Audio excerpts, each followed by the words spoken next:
Bharat Pak cricket match తో betting రాయలు కోట్లు కొల్లగొట్టారు. దాయాదుల మధ్య జరిగిన క్రికెట్ మ్యాచ్ సందర్భంగా కోట్లలో పందాలు సాగాయి. బాల్ కు 2 నుంచి 2.5 వేల వరకు పందెం వేసుకున్నట్లు తెలుస్తుంది. చందానగర్, మాదాపూర్, ఎల్బీ నగర్, గోషామహల్, చిలకలగూడ, ముషీరాబాద్, పంజాగుట్ట తదితర ప్రాంతాలలో పెద్ద ఎత్తున సొమ్ము చేతులు మారినట్లు తెలుస్తుంది. మాదాపూర్ లో స్థిరాస్తి వ్యాపారి వాట్సాప్ గ్రూప్ ఏర్పాటు చేసి వాటిని నిర్వహించినట్లుగా తెలుస్తుంది. దీనిపై పోలీసులు భారీ నిఘా పెట్టారు.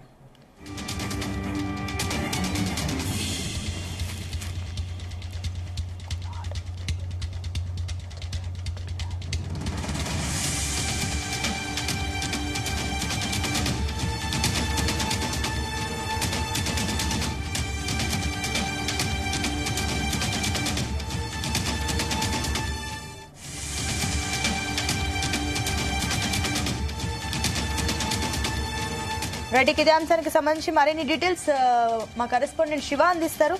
ఎస్ శివ. సునీత, ఏదైతే నిన్న ఇండియా పాకిస్తాన్ మధ్య జరిగిన మ్యాచ్ లో అయితే భారీగా బెట్టింగ్ కు పాల్పడినట్టుగా అయితే తెలుస్తా ఉంది. నగరంలో వ్యాప్తంగా కూడా చాలా సెంటర్ల నుంచి బెట్టింగ్ రాయలను అయితే కొన్ని కోట్ల రూపాయలను అయితే బెట్టింగ్ పాల్పడినట్లుగా తెలుస్తోంది. దీంట్లో చూసుకున్నట్లయితే మనకు మాదాపూర్ లో చెందినటువంటి ఒక వ్యక్తి ఏకంగా వాట్సాప్ గ్రూప్ ని క్రియేట్ చేసి వాట్సాప్ గ్రూప్ ద్వారా ఒక టీమ్ అనేది ఏర్పాటు చేసి ఆ బెట్టింగ్ అయితే పాల్పడినట్టుగా తెలుస్తుంది.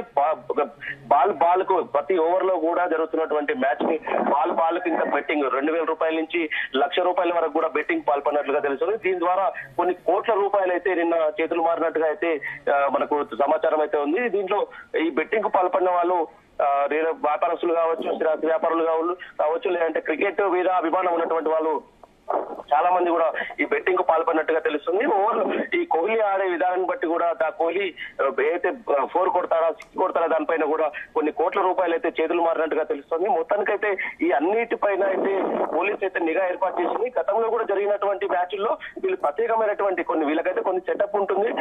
దీంట్లో వాకిటాకీలు వాడడము లేదా కొన్ని పర్సనల్ నెంబర్స్ అయితే బెట్టింగ్ జరిగే సమయంలో కొన్ని పర్సనల్ నెంబర్స్ తీసుకొని వాటి ద్వారా మాత్రమే కాంటాక్ట్ అవ్వడము, పర్సనల్ గా వీళ్ళకి సంబంధించిన కొంతమంది లీడర్లుగా వ్యవహరించడము, లీడర్లుగా వ్యవహరించిన టీమ్ ని సపరేట్ ఒక 10 మందికి ఒక టీమ్ ని ఏర్పాటు చేయడము, 7 మెంబర్స్ ఒక టీమ్ ని ఏర్పాటు చేసి అయితే బెట్టింగ్ పాల్పడుతున్నట్టుగా తెలుస్తుంది.